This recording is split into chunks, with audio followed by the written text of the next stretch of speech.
The following is a special video presentation of the Hennepin County Library.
It is my pleasure to welcome you to the Loft stage this evening for the sixth in the Loft's week-long series of events coinciding with National Banned Book Week and celebrating freedom of expression.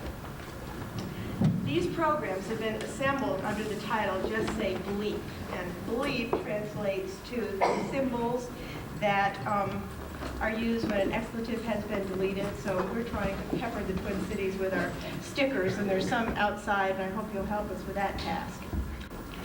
We are grateful for the attention that the media has given and continues to give to the series.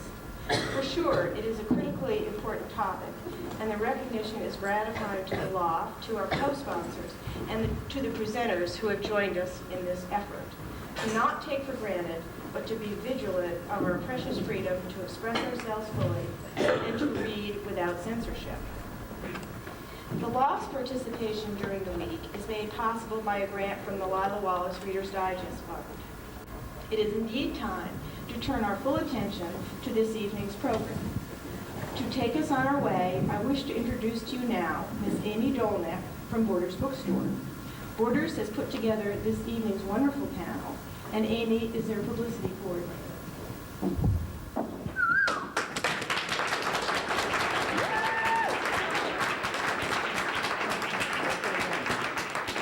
Hi, everybody. First, I want to thank the Loft for putting together such a great program as Just Say Flick, or whatever you want to call it. And Just Say Prince. I like that. Wasn't me, it was him. And for allowing us to hold the discussion here. I think we'd have a little trouble fitting everybody in Borders Bookshop, even though it's really big in Minnetonka. Okay, enough of the commercial. We are pleased to present tonight's panel discussion called Speak Freely Amongst Yourselves, Censorship and its Effect on the Arts. Our panelists tonight will be focusing on various aspects of censorship, and they've all been in the trenches with it one way or another. Each one of them has dealt with it firsthand in some capacity. It's going to be a very unstructured discussion. I would really want audience members to participate when they can. If you have a question about whatever one of the panelists is saying, I'd like you to stand up. And we have two people. We have Amy over here, raise your hand, Amy, and Ellie over here, raise your hand, Ellie, who can help, get my attention that you have a question, or they can bellow it for you if you're not comfortable with bellowing. And we just want to make it, just honestly, we say an open forum. We really want to make it an open forum. Now I'm going to introduce our five panelists with very unique views on censorship. And I'd like you each to just wave or stand up or whatever when I introduce you. First, we have Kathleen Baxter. She is the Supervisor of Youth Services and Selection Coordinator. Thank you. And for the Anoka County Libraries. Kathy is in charge of selecting the books that are in the collection, and she also handles all of the complaints against the collection. And pretty much deals with anyone who requests the removal of a book or the restriction, and has a whole process she has to follow. Next, we have Judith Katz. She's the author of Running Fiercely Toward a High Thin Sound, which is a novel that explores the conflicting identities of lesbians reared in traditional Judaism. John Killacky is Curator of Performing Arts for the Walker Art Center, and he's also been involved with the National Endowment for the Arts and is himself an artist. Steve Carey, the editor of City Pages, and is also a music critic. And this is Judy Blume. She is the author of more than 20 books for children. Among them, Are You There, God? It's Me, Margaret, Blubber, and Then Again, Maybe I Won't. She is also the most censored children's author in the United States.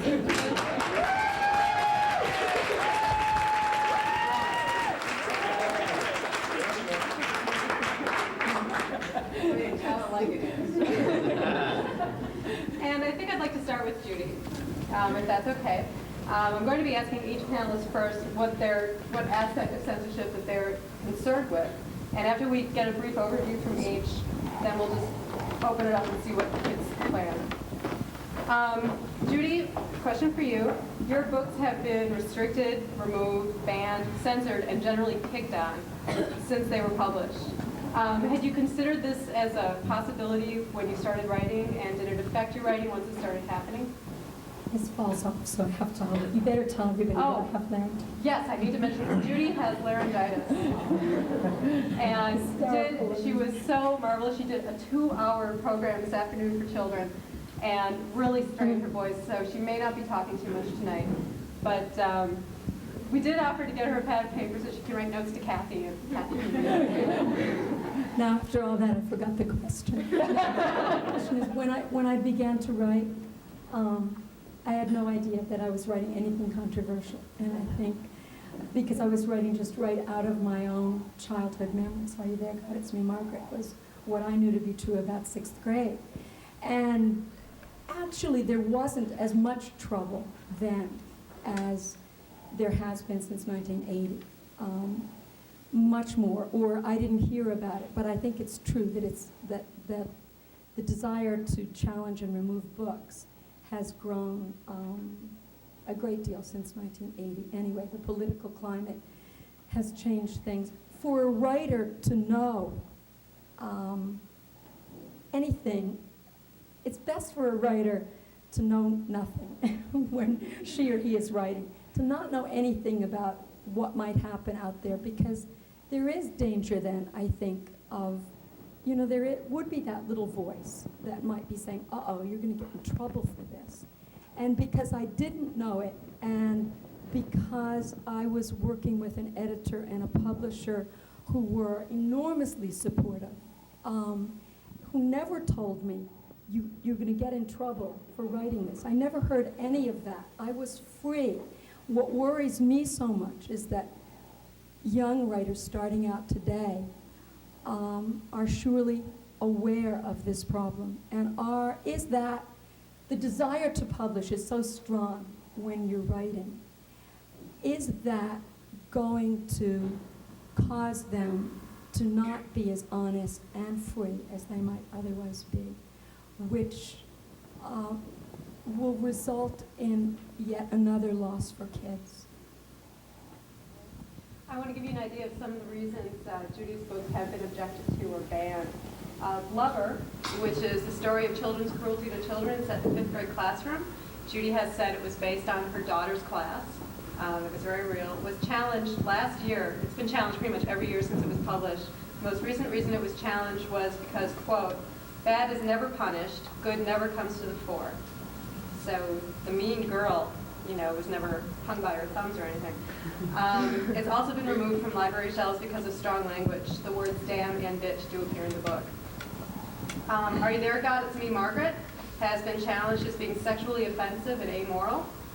Margaret's a young girl who's anxious to enter her teens, and she obsesses about things most prepubescent girls do, the size of her chest, she stuffs her bra, and about getting her period. She practices using Kotex.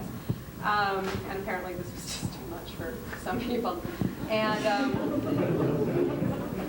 Deanie, which is the story of a girl with scoliosis who just wants to lead a normal life like her friends, has been frequently banned because of its frank discussions about just budding sexuality and masturbation. And that's also the reason that, again, Maybe I Won't has been banned, which is the story of a 14-year-old boy who's dealing with those changes in his lifestyle when his family moves from a working class neighborhood to a wealthier neighborhood, and then also just deals with being a 14-year-old boy.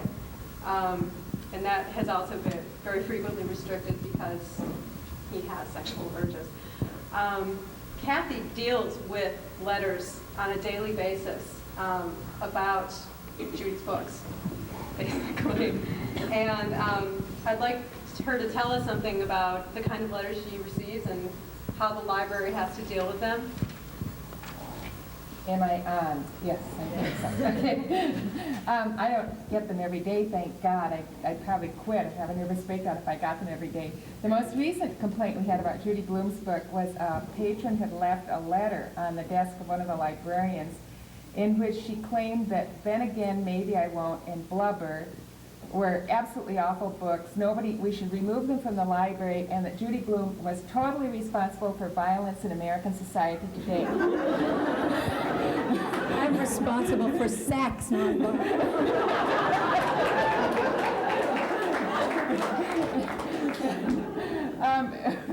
And since we didn't have a formal written complaint from this person, I thought I would call her up in the hopes of that no formal written complaint would ever appear, that we have to formally respond to it. I would get her away from this or try to deflect her. And it was just a hopeless conversation. I just kept getting deeper and deeper. You know, I did mention Arnold Schwarzenegger possibly having something to do, it might be a little bit more violent than Judy Blume. But she doesn't watch television or go to the movies, and this was about her grandchildren. And you realize when you're talking to people, I mean, one of my favorite stories is the day a lady called to complain that the mythology books were shelved on a higher shelf in the library than the Bible stories. And you know, you have to be very serious, and you cannot say, I don't believe I'm having this conversation, but you have to wait till you get off the phone. But when you go and tell everybody else, I can't believe I had this conversation. But basically, people complain a lot. We had a major complaint last year about Forever, and it was an interesting thing in our library because we had not, in fact, purchased Forever in hardbound because I didn't feel it was a children's book, and we didn't have a young adult section, and the adult librarian went by it for the fiction section. And I burned about this for about 11 years. Finally, we got a young adult section, and I immediately ordered the book in hardbound for the young adult section, and within a month, we got a major written complaint, threatened to organize all the churches in the county and get it out of the library, get this disgusting, filthy book out of the library. So we deal with a lot of complaints, and a lot of them are to do with sex or religion or the occult. But Judy Blume sure is a popular person to complain about. Another little anecdote about when you talked about the mythology being shelved higher than the Bible stories. There was a book called Wellness, Stress Management that was banned in Oregon because under ways of managing stress it suggested meditation and yoga. And somebody complained that it did not suggest Christian prayer, and so it was pulled, or at least objected to. It was challenged. A lot of the censorship starts, as Kathy said, with parents and grandparents, censoring what they want their children to see. And I'm sure we're all pretty much aware that this also happens in the music industry. The PMRC, which was organized by Tipper Gore, who has distanced herself from it since then. And just all sorts of things organized against music and lyrics and that sort of thing. And I'd like Steve to talk about that a little bit. Well, it's interesting to me. I started out writing about music and primarily about rock and roll in the mid-'80s when the PMRC was being formed, and there were congressional hearings about smut rock and what it was doing to our children.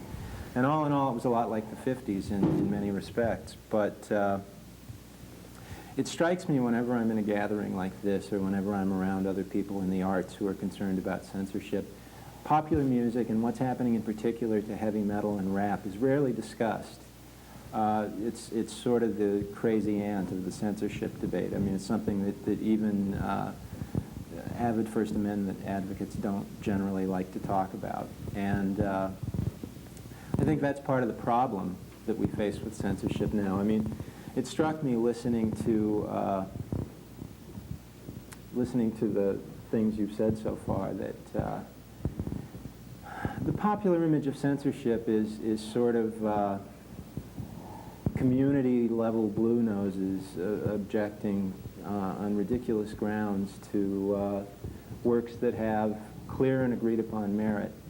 And that happens, but I think what's far more insidious is the kind of institutional censorship that's happening from the top down now. And it's happening to music in a very big way. It's happening to other arts too, but my point is that music usually gets left out when we talk about what's going on. The informational stickering of records that we're left with now as a result of the efforts of groups like the PMRC and Focus on the Family and the American Family Association is censorial. I mean, don't let anyone tell you that it's purely informational. It's censorial because it has an economic censorial effect. I mean, there are records Musicland, for instance, won't carry, and chains like Musicland won't carry, and they constitute the majority of the means by which recorded music is disseminated in this country. If a sticker regarding explicit content means that they won't carry it, then what that means in practice is that it's been censored from the marketplace for many, if not most, of its potential consumers. This happens, it happens routinely. And the question that I'd like to pose to you, and I hope we get into later, is if you're serious about fighting censorship, if you're serious about the free exchange of ideas, and you're the sort of person who'd go to a school board meeting to protest the removal of a book, or write a congressperson to protest the ideological litmus test applied to NEA grants, would you also go out to Musicland and picket them, or at least talk to them about their unwillingness to carry a particular rap record? If you wouldn't, then I think you're missing an important part of the picture. Because free speech is something you believe in or you don't. And once you start qualifying your position, you're in bed with some group of censors or other pretty quickly.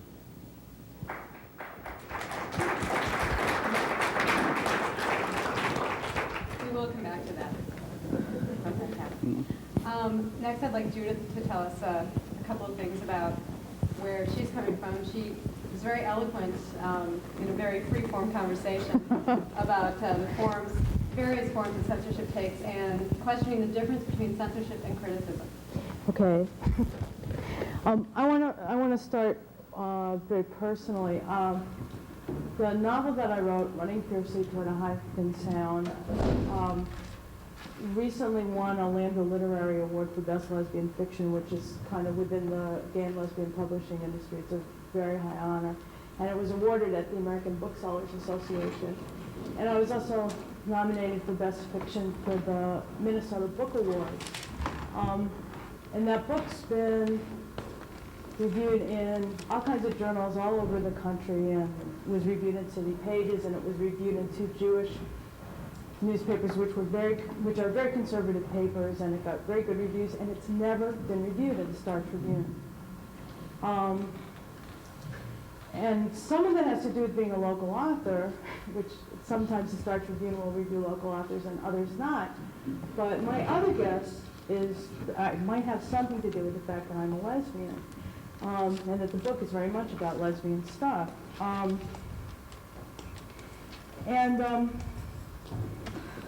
I want people to think for a minute about like how many lesbian authors they can think of off the top of their heads.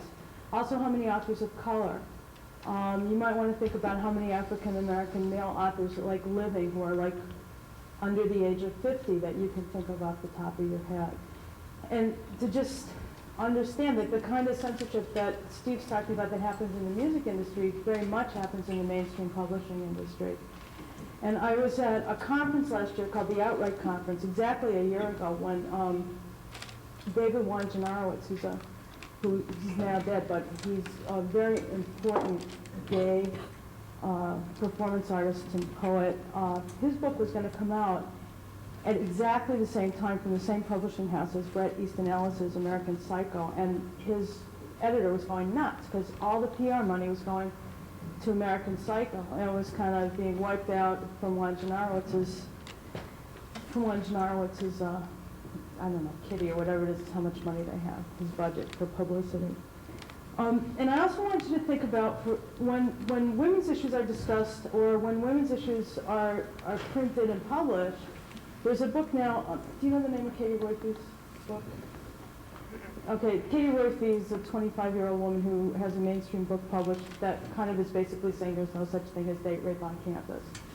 And this book is was on the front page, the review was on the front page of the New York Times Book Review. And it's getting a lot of attention, and I'm not saying it shouldn't be getting attention, I'm just saying that's what's getting attention in terms of women's thought, feminist. I don't think she would call herself feminist thought. So that's like one part of what I've been dealing with. I also want to say that my book is published by a small press. I was courted when my book first was completed. Among the things that had happened was I won a Loft McKnight Award from here, which what the Loft does with that is they send little excerpts out to editors and publishers all over the country. And I was being courted by agents, and I was being courted by publishers. And as soon as these same people that were begging me to send them my work based on this first chapter, which doesn't have anything overtly lesbian in it, as soon as they saw, well, the very next page after the first chapter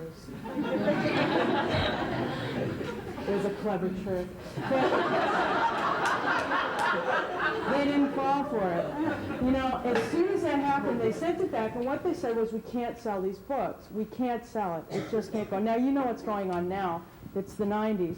Gay male literature is like all the rage. Certain books by certain lesbian authors are all the rage. But my contention is that anything that challenges the status quo is not going to be the rage of the mainstream.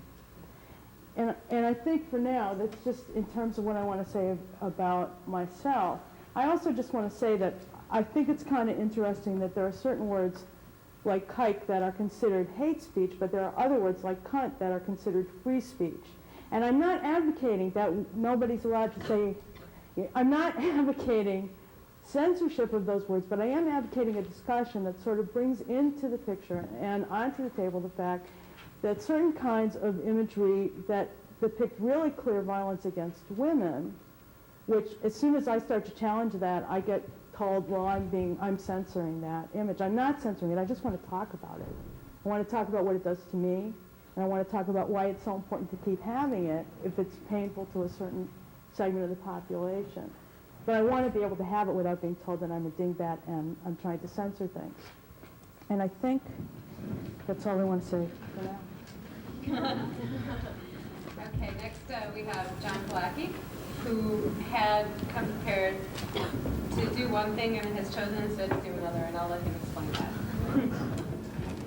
In 1990 at the Walker Art Center, we had a series that we wanted to open the decade called Cultural Infidels. Kathy Acker was one of the artists we invited to that series, as was Karen Finley. Karen Finley opened the series.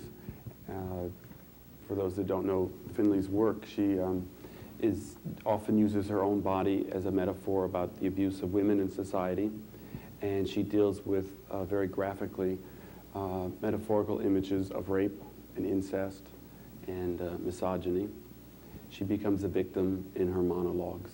And in January 1990, opening night for Karen Finley, we had a sold-out performance, and I was called to the box office, and the box office people said, John, these people would like to talk to you. So I went over there, and it was 4 men, and they said, well, we're Sergeant so-and-so from the police department, and we would like to see the performance. And I said, well, gee, guys, it's sold out, I'm sorry. And they took out their badges and said, no, we are from the police department, and we would like to see this performance. And I really thought they were trying to impress me still. I'm not joking. So I said, well, maybe Saturday night I can get you tickets, but I'll have to charge you for the tickets. And they said, no, we have to see it tonight, because we're going to do a report tomorrow. A report to who? Well, a report to the chief of police. There had been a complaint. Now, Karen Finley had never been here before, but fear happened when an unsocialized woman on stage claimed her own body and talked about abuse and pain. The next morning, Karen Finley and her husband and I were having coffee. By the way, the Advice Squad left midway through. Were they bored? And they did not pay me for the tickets. The next morning, I'm having coffee with Karen and her husband, and the phone rings, and it's Charlie Boone's radio producer from WCCO Radio, and he called me at home and said, Mr. Boone's on the radio saying people should give in their memberships to the Walker Art Center because you present a pornographer on your stage. Would you like to respond? It's live on the air. And I said, well, I'm really sorry. I wasn't listening to Mr. Boone, so I really don't know what he said. And I would like to know if he came last night to hear Karen Finley's performance. Well, no, he didn't. And I said, well, I'll be glad to talk to Mr. Boone, as will the artist. If he comes tonight to the performance, we'll go on live on the radio tomorrow. He did not come to the performance, even though he told people to give up their memberships.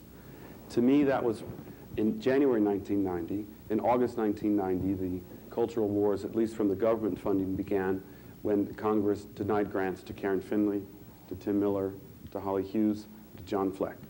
3 years later, the government has now spent over $500,000 to try to withhold $8,000 grants to these 4 artists. I've come about full circle on issues, and I've had 6 or 7 death threats. I was under armed police guard last fall when we presented an artist by the name of Reza Abdo, did a piece about Jeffrey Dahmer. But what I've really come to really feel is that I am Jesse Helms too. I censor as much as Jesse Helms. He is not the enemy, he is just the other. And I'm not interested in talking about the other anymore. So when Amy called me and I was really excited about doing this, I thought the context of our panel tonight was in fact going to be at Borders. So I went to Borders.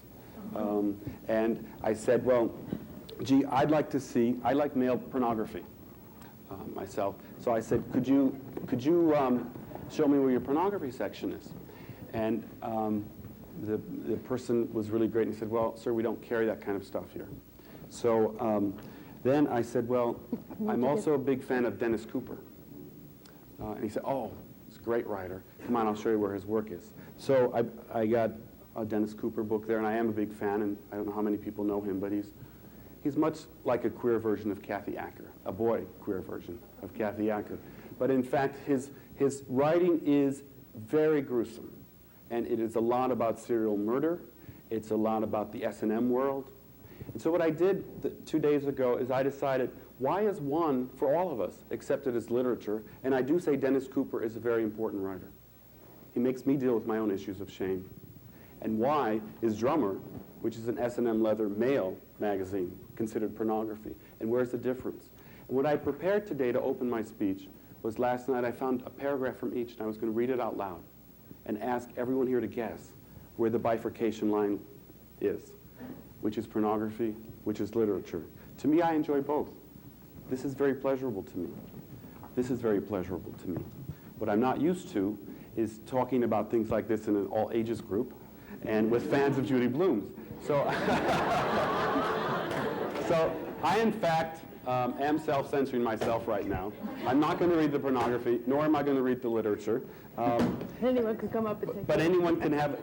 But I would have loved the opportunity to read a paragraph from each and to see that the difference is only, and I think this is the crux of the whole censorship issue, is that each of us is willing to support those things we like.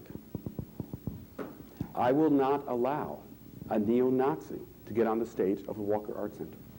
I will censor that act. I admit I censor. I am Jesse Helms. That's not censoring, that's selective. Right, and I just want to say, you know, John, I'm not Jesse Helms. Don't you have the right to decide? Right. I mean, if you're running what, just as the person in the library selects books, I mean, there are those, you know, But where the line of what the library selects and the line that I would select are different. And I say that's terrific. Borders is not wrong to not have male pornography.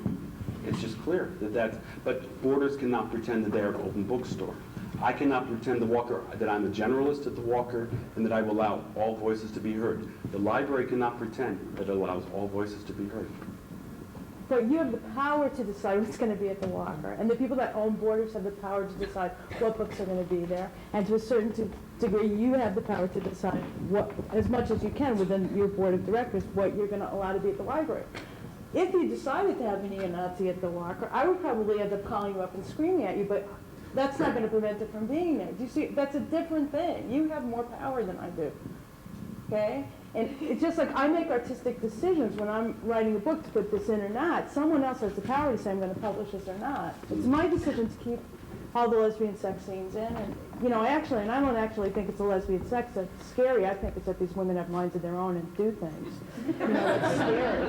You know, but I think that there's a difference, John, between saying that you're Jesse Helms or I'm Jesse Helms. I'm not. I absolutely am not. I mean, and I feel like it's kind of my job to listen and to talk back, but to also sort of say, okay, you know, it's there, you know. Well, I think something, Steve, you wrote about today is, it's not, I mean, that's my little grand gesture of saying I'm Jesse Helms, but I think my experience in the past 3 years in the culture wars that I've experienced is that the censorship from the left is as pernicious and dangerous as the censorship from the right, and that all I want to do in any situation is to say there is no other. Let's talk. Here we are in a really interesting situation.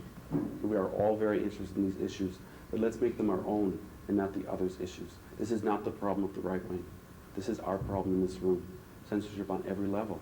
When we talk about the record industry, let's talk about the racism in there, and that the Elvis Presleys of the world, you know, have sold those millions of records for years, and that artists were appropriated and given nothing. You know, and I mean, so we can talk at any level, but what I want to do is talk about us in this room, because this is really a safe way to talk about unsafe ideas. And pornography is very complex, and it is very complex. We did a piece called The Inquisition a couple of years ago. Dorit Sippis is a really interesting visual artist. And often in her photographs, she deals with issues of the female body and the iconography and women claiming their own bodies and having the right to do that.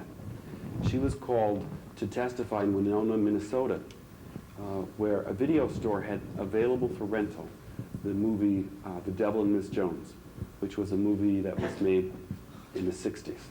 And the defense called her up and said, well, you often deal with nudity in your work. Would you come and testify for the right for this video store to have this available for rental for people in the community? So Dorit went up there and testified. The case was lost. They were fined. And she came to me and said she'd like to do a performance piece about this work. I said, fine. She did it. She chose in the middle of the performance piece to have unedited a 12-minute excerpt from this film. Now, I don't know how many in the audience know the film, but in fact, the premise of the film is a little ludicrous, but the woman in the beginning of the film suicides. She then, as she goes to meet the gatekeeper upstairs on her way to heaven, because she had been a very virtuous person, the gatekeeper said, I'm really sorry. Suicide is one of those things that you can't come in here. But you're here a little early, so choose another vice and go on back to earth and have a good time, and then you know you're going to go to hell, so you might as well earn it. So, you know, she chooses lust. Yeah.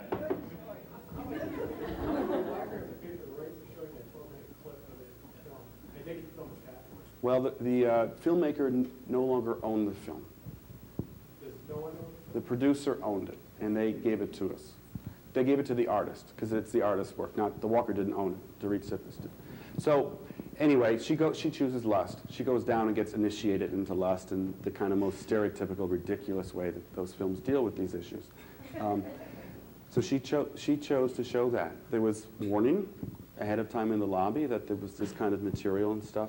And after every single performance, there was an outrage saying, how dare you show this kind of work in the theater? It's a whole kind of issues that pornography brings up. But it was amazing to me because it was exactly the words I'd been hearing from the right wing about artists claiming their sexuality. Here I was hearing it in our own community, really from the liberal left, saying we cannot, you are anointing pornography by doing this, by just having it there and not making a comment for or against. So. Can we open this up to the audience? Anyone have questions, sir? I still don't get it, so I want to direct my question to Judy Blume. What is the difference between selection and censorship? And is there censorship in the middle, the moderate? you talk about censorship at the right. I don't have any of these answers. I don't even know what the definition of pornography is, do you? I mean, it seems to me that the Mies Commission never came up with what is pornography. One person's pornography is not another person's pornography. So there really, unless somebody can help me, there is no definition. And I'm going to ask you to help me with censorship. Well, you see, I think that's no, you go ahead. I think it's a really valid question, because anytime you use the word selection, you really are. You know, there is no person alive who doesn't have biases. You're dead if you don't have biases and prejudices. And most of us in this room, I bet, are pretty liberal in our thinking and willing to believe anything. And a neo-Nazi, somebody writes a neo-Nazi book, let's face it, we probably don't want to buy that for the library. Somebody called me last week and said, why is it the librarians are all such liberals? It seems to attract that kind of people. And you want to nod on the phone. Again, you're glad you're alone in your office so you can agree with this man who's saying that, because he's right. He said, why don't you have more conservative journals? You only have the most liberal thing. And I'm frantically trying to think of something other than the National Review that we get at the library. And I do pull that out, and you know, he allows that's the only thing.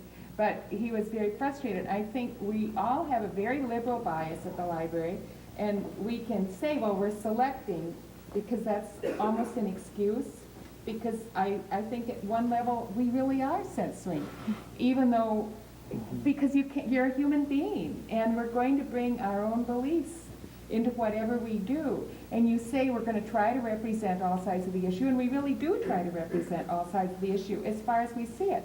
But we also go right through the ceiling when Rush Limbaugh comes on and makes everybody in America buy the real Anita, you know, everybody wants the real Anita Hill, and we're wanting to throw up because we have to buy it, or the new biography of Teddy Kennedy that's pure fiction, and you have to have it because people are wanting it, but sometimes the demand forces you to buy things that you really don't want to buy. And you can use the word, well, that's selection. We didn't censor, we selected, and it's really more of an excuse than a real reason. You know, Annie's... Why you wouldn't want to buy those? Well, because you just don't, you know, it just curdles your blood, like the Teddy Kennedy book, which is, you know, they have in that what he thought at every other moment of his life, what went through his head. The guy who wrote the book never met the man, let alone knows what he thought. And this is being marketed as his biography, the real authentic Teddy Kennedy. Well, I don't know if you know what Teddy Kennedy thought 10 minutes after he went off the bridge at Chappaquiddick, but most of us don't. And I doubt that he remembers, you know, to be honest with you. It just is like fiction, and you're supporting this author. But we are supporting him for what it's worth. We bought a lot of his books. Kathy, Yeah. could you just real quickly tell people, just like, you know, a little thumbnail sketch of the process you go through when you're selecting books for your collection?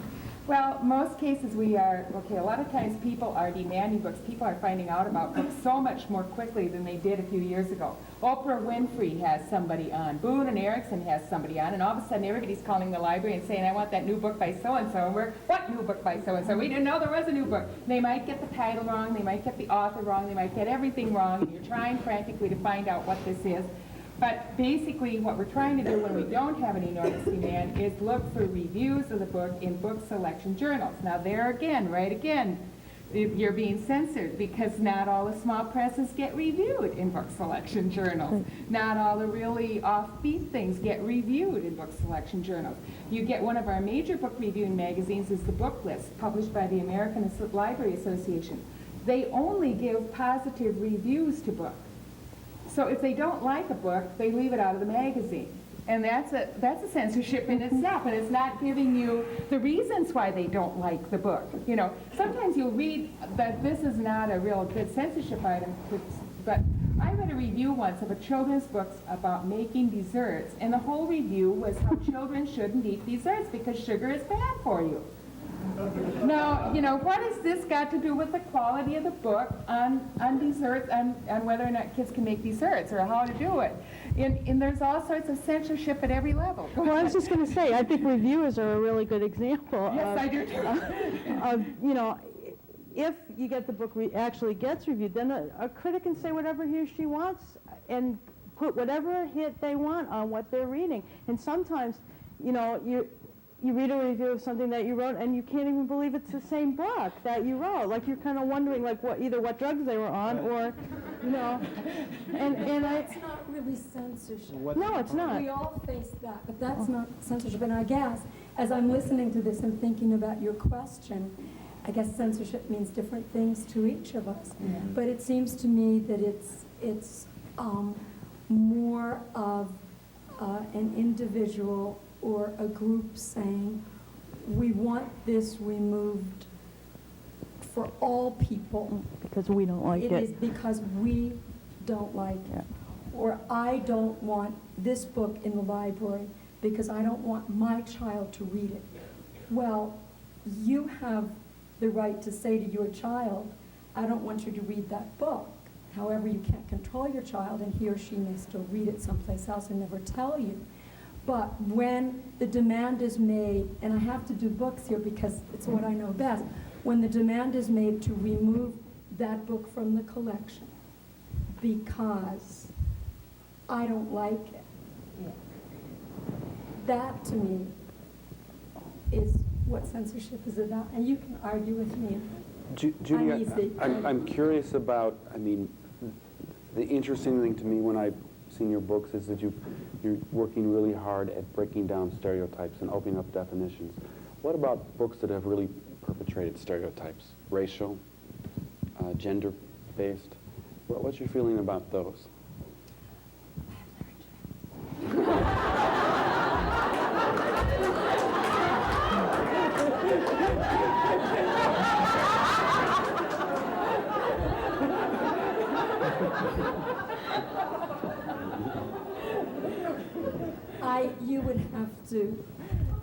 I would have to read the book in question, and I'm not sure I could give you an answer.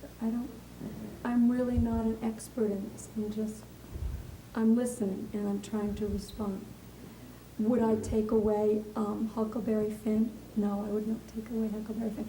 But I also think that you're right, that those on the left cannot come running in and saying, we want this book out because this book has stereotypes in it. And maybe from time to time collections have to be looked at, what people are reading, what interests people. I'm not sure. I don't have the answer. Yes. Let me turn a question outward. How many of you would withhold a book from a library or think it should be excluded from, say, a high school library because it contains words like nigger or cunt? No, well, nobody's going to cop to that in this No, but group. you're asking them out of context. It is out of That's what- context. I mean, that's what censors do. Would anybody here say this book shouldn't be in the library because it's got these words in it? Would Right. anybody say we should not have Little House on the Prairie in the library because of its depiction of Indians? And in the last 2 months, Michael Doris, the very fine author, wrote a long essay for the American Library Association book list about how absolutely awful the Laura Ingalls Wilder book Little House on the Prairie is in its depiction of Native Americans. But see, I think that kind of discussion is essential. I think that if I'm going to teach a book, and if I'm in a high school and I'm teaching a book, and there's a depiction of African American people that I think, well, if I had a reason to teach this book, and there's a reprehensible depiction of, let's say, a lesbian in it, okay, and all right, and I still decide to teach this book, even though it's a real stereotype of a lesbian, we're going to have a discussion in the classroom about what's wrong with this picture. And so I don't see, if the books are going to be in the library, let there be then an argument about them. And what's kind of it's disturbing to me. I mean, in a way that I'm agreeing with John is one of the ways I'm agreeing with John tonight. There are some. Is that if a lot of people are laughing when the most kind of seemingly ridiculous example comes up, like of what's a really ludicrous reason that a person would want one of Judy's books banned. But I think what's true is that there are these kind of dicey questions like what Steve brought up. I think that because of the way that racism is institutionalized in our culture, and homophobia and woman hatred is institutionalized in our culture. A lot of our culture reflects that. So if we were to take out every book that was offensive, we would probably have about 5. I mean, offensive to me, we wouldn't have that many books if I just said take them all out. But Okay. nobody's listening to me. We've got people here who are going to split a gut. There's a gentleman in a white shirt with glasses. You had your hand up? I'm sorry, I asked a question about the library collection, and I'm a member of ALA and was a librarian, and I work with libraries, maybe that's why I asked. But it strikes me in listening to what John and Steve were saying, and what all of you were saying, is that what we're talking about is thought. We're talking about some form of expression that might make people uncomfortable based on what a community standard is, however we want to define the community. And it strikes me that without having a dialogue about shared values and what's decent and what isn't decent, then we get threatened by expression, and often more visual than written. But when Steve was saying, would we pick a music lab, well, that wouldn't be hard to do. The question would be, would we pick a Anoka Public Library because they don't have enough right-wing material in the library? I mean, libraries that are public libraries should have all kinds of things that defend left-wingers and defend right-wingers, and it strikes me that's their mission. I think they do. Though is good. I think they do, but I think there's more of the liberal than the I agree. conservative. As a practical matter, though, I mean, technically censorship can, I mean, the only thing you can call censorship in a clear-cut way is done by the state. I mean, in a technical, legalistic way. You know, and you can't, I mean, you can't adjudicate away or argue away all the ideological filters in a society or an institution. I mean, invariably, when you're talking about censorship, you're talking about efforts at suppression, either through law or through policy or through chilling economic effect. I mean, and that's, I think you come down to the point where to have a meaningful dialogue, to have a dialogue where the notion of censorship isn't exploded to the point that it's meaningless, you've got to concentrate on efforts at suppression of thought or of speech. The thing I wanted to add, though, relative to what you said a second ago, is that you talked about speech or expression that makes people uncomfortable. And I think the basis of a lot of censorship from the left, and really one of the worst things that has come down the pike in American politics and American culture, is the elevation of the notion of sensitivity to people's feelings to paramount value. I mean, it's like, if I disagree with you and I want to have a robust exchange with you about something, why should I care about your feelings as a member of a special class? And for that matter, why should you care about mine? Are you addressing Yeah, that?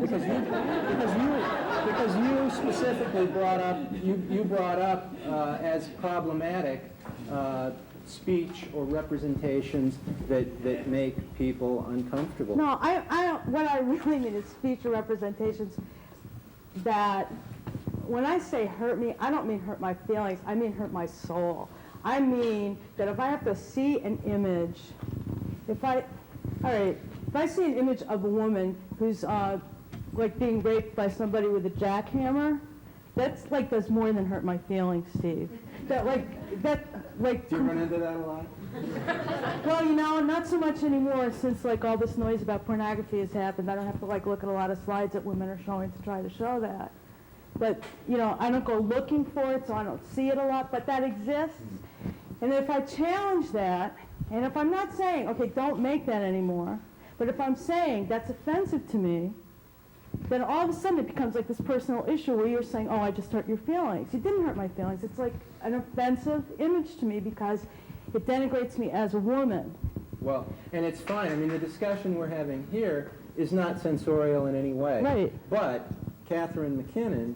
I'm not Catherine McKinnon, and I don't want to talk for her. No, but you mentioned Catherine McKinnon. I never mentioned her. You mentioned her in your article. I didn't mention her. Does the audience have any questions? My question is that if we talk about they and them and censorship there, where are we at home concerning what our children are allowed to read, yes, I do have a 3-year-old daughter, so I'm not making this up, or what they're exposed to, or what they're taught when they're little, or are they kept away from, like, a lot of my friends have totally different lifestyles, and my daughter's been inside so many different lifestyles. She doesn't know that a relationship between two people should be male-female, or male-male, or female-female. She just knows that when two people come together, that's good. You know, and I'm wondering, where's our censorship at home within the people that are in this audience, and how does what they're saying really affect us? I think it confounds and trivializes the idea of censorship and the problem of censorship to suggest that it's somehow censorial for families and communities to develop standards. And Develop standards. I just was asking, where's the censorship at home? Because that's what I think can be changed the clearest and the quickest. And I think this brings me out, like things John and Judy have said, challenges me to see what I'm censoring in my own home. That's the first place I can affect. And I was wondering if that has an effect on anybody else in that sense. Well, I can respond to that because I have 2 children that are they're pre-adolescents. And I do believe in censorship at home. There are certain things that I don't feel that my children are ready to read or view yet. But in time, but I also let them know that I don't think that they're ready. But in the future, they have that choice, they have that right. Because your child is aware of many different relationships, or that when 2 people come together, that's fine, that's in his home. In my home, we discuss this, and it's fine in my home. But because I choose to expose my children to that or not, is my choice in my home. If you do the choosing for me, that's different. That's censorship in my mind. If I go into a library and am looking for a book for my children that deals with masturbation or sexuality or whatever, and I can't find that book, and I ask the librarian, it's because we won't carry that. That's censorship. If I go into Walden Books and I can't find a book that I want, and then I can go over to Borders and I can find it there, that's fine. I think that's the way the market works. The person that is in charge, as what you're saying, you each have your own tastes. You each, at the Walker, you have your own tastes. You have what you feel is right, or what you're free to express at that moment. That's up to you. In my house, I choose. In my house, I choose. I do, but outside of my house, I don't want you to choose for me. But what you're talking about in your house is not censorship. Let's make that clear, because we're throwing this word around. I mean, you're raising kids. Right. You get to make these decisions that has nothing to do with censorship. I mean, Well, I think it's a fine line. I mean, I really hope that I, in every action, kind of function from a moral prerogative. And so I think all of us in this room do, but I also think anyone who's calling for the censorship of your books is also feeling that action is stemming from a moral prerogative. And so I'm saying it's just different. It's not bad. Censorship is not bad. It's just different. I'm sorry, I can't agree with you that you're using this word censorship in a way that just strikes me as totally wrong. That's not what I came here to talk about. Everyone makes decisions every day. You've got kids, they say, can I go see this movie? Maybe you say yes, maybe you say no, but that's not censorship. That's decision making. There's a whole difference between decision making and censorship. Okay, well, before we break this little shindig up, there is one more thing we have to do. And I would like to invite David Barton to join me up here on stage. If he hasn't already left, there he is. He's hiding in the back. David is the president of the Minnesota Library Association. And I was hoping that somebody would also be here from the Minnesota Association of Library Friends, but I don't think there is. So we'll just tag team this. You didn't realize we were going to have the Academy Awards tonight, too. Borders Bookshop and Minnesota Library Association and the Minnesota Association of Library Friends have joined together this year for the first time, this has ever been done, to present an award for an outstanding author of banned books.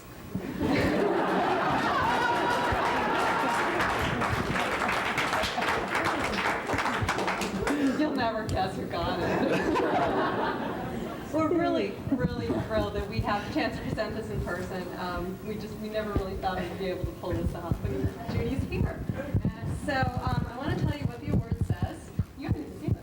It's really cool. This is cool. It says Borders Bookshop, Minnetonka, Minnesota Association, Library Association, and the Minnesota Association of Library Friends salute Judy Blume as an outstanding author of banned books for her contributions to children's literature and for having the courage to write about subjects other authors did not address. September 29, 1993, Minneapolis, Minnesota.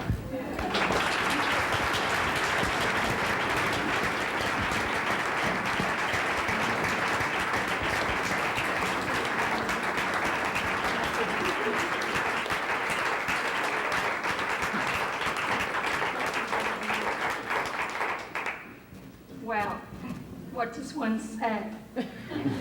Standing author of banned books. Anyway, thank you for caring. I think it's a thing to say. I think I'm going to bring this back to the kids and a little humor here. I would just like to say that from my point of view, censorship grows out of fear. Fear of ideas different from one's own. Fear of having to talk to one's kids about subjects that are less than comfortable. Here's a letter that I'd like to share with you from 3 kids. Dear Judy, our names are Vanessa, Kate, and Jenny. We are 7th graders. We've read a lot of your books and really like them.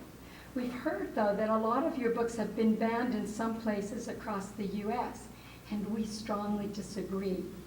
We feel your books talk about reality, and if people think that reality should be banned, well, they have a serious problem. We've done some research on your banned books and have been astounded at the reasons they were banned. Here are some of the comments we've read. For deeming the vilest sexual descriptions, and if given to the wrong child at the wrong time, it would ruin his life. Well,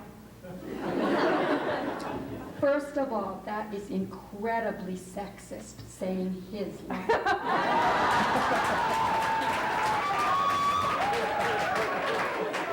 And second, none of us can find any vile, sexual, anything anywhere in it. Another comment made about blubber was, the book undermines authority, since the word bitch is used in connection with a teacher. We think that comment is untrue because just because someone calls a teacher a bitch doesn't mean they are undermining them. It probably just means that they don't like them.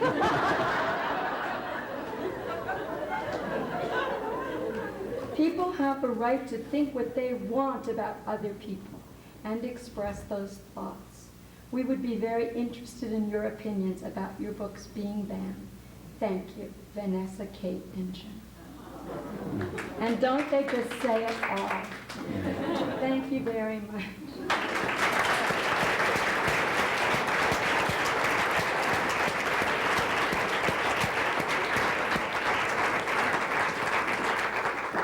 Okay, well, this has been great, and I want to thank you all very much for all of your participation in making it a really, really interesting discussion. And I also want to thank Judy Blume, Kathleen Baxter, Steve Perry, Judith Katz, and John Killacky.